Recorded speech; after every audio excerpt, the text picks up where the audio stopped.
I'm delighted to see so many of you here today. Welcome to Providence College. And we are especially delighted today to have Dr. Bernice King, Martin Luther King's daughter, here with us to celebrate his legacy as we open our spring semester. This year, we are focusing on Dr. King's ideal of the beloved community. In short, the beloved community is, quote, an inclusive and interracial society characterized by freedom and justice for all. Dr. King also talked about a related idea, the great world house. In his words, "We have inherited a large house, a great world house, in which we have to live together, black and white, Easterner and Westerner, Gentile and Jew, Catholic and Protestant, Muslim and Hindu. A family unduly separated in ideas, cultures, and interests, who, because we can never live again apart, must learn somehow to live with each other in peace." Dr. King had a vision of a truly inclusive human community, where differences are not a cause for fear or mere toleration, but rather a source of celebration.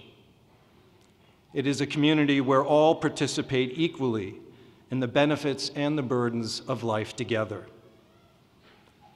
This vision is as yet unrealized in our world, our country, and our campus. Yet it is important for us to keep this vision in our sights and continue to dream about what might be. One of the deepest purposes of a liberal arts education is to provide alternative visions of how the world might be if we were to truly establish a just social order. Visions illuminate the latent potentialities and possibilities that lie before us and that we can enact if we have the faith, hope, and love that powered Dr. King and inspired our country to dream of a day, and these are Dr. King's famous words, "When my 4 little children, one of whom is with us today, will one day live in a nation where they will not be judged by the color of their skin, but by the content of their character." It is therefore fitting for us today, as we celebrate that vision, that we give out the first Martin Luther King Vision Awards to members of our community, to a group of faculty members who 50 years ago took an action that reflected PC's ideals, honored its heritage, and established a program that is thriving today. Let's go back in time a little bit. Father Robert Morris, a beloved Dominican who died in 2015, was Vice President for Institutional Development back in 1968.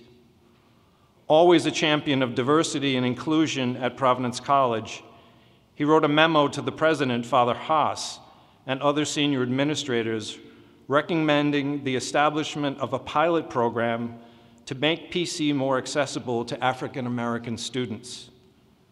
That memo was dated March 21st, 1968. As you know, Dr. King was assassinated in Memphis just a couple of weeks later. 3 of our professors at the time, the late Dr. Mark Rerick, the late Dr. René Fortin, and Dr. Pat MacKay, who is with us here today, immediately got to work on establishing what would become known as the Martin Luther King Scholarship Program. They solicited contributions from other faculty members, every one of whom said yes. In less than a month, faculty contributions alone were enough to establish 4 scholarships. The administration, led by Father Morris, put in enough money to establish 8 more. And that fall of '68, we welcomed our first cohort of Martin Luther King scholars. Since then, we have had nearly 700 more, and 100 Martin Luther King scholars are in our student community today. A great many more people have generously contributed to the program over time, and we have created scholarships for Southeast Asian students, named for Father John Cunningham, and the St. Juan Macias Scholarship that provides full support for AHANA students with excellent academic credentials.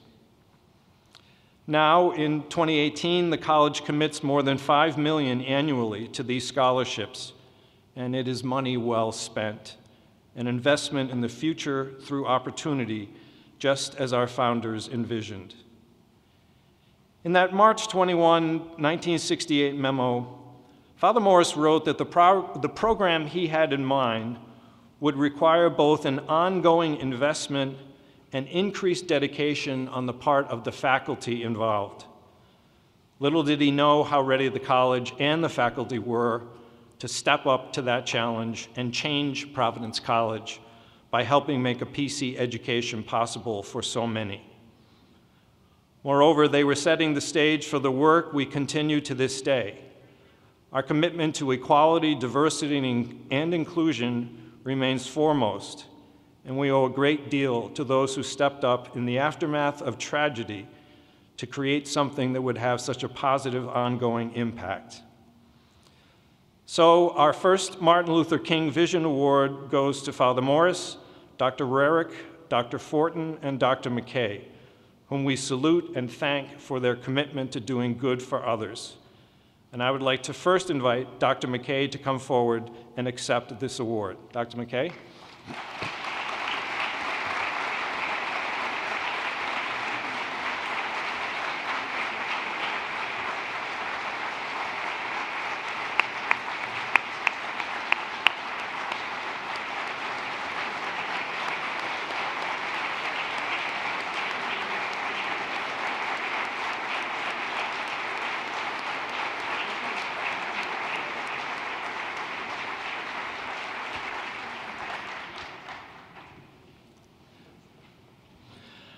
I now invite Kay Rerick, wife of Dr. Mark Rerick, to please come forward and accept the award. Kay?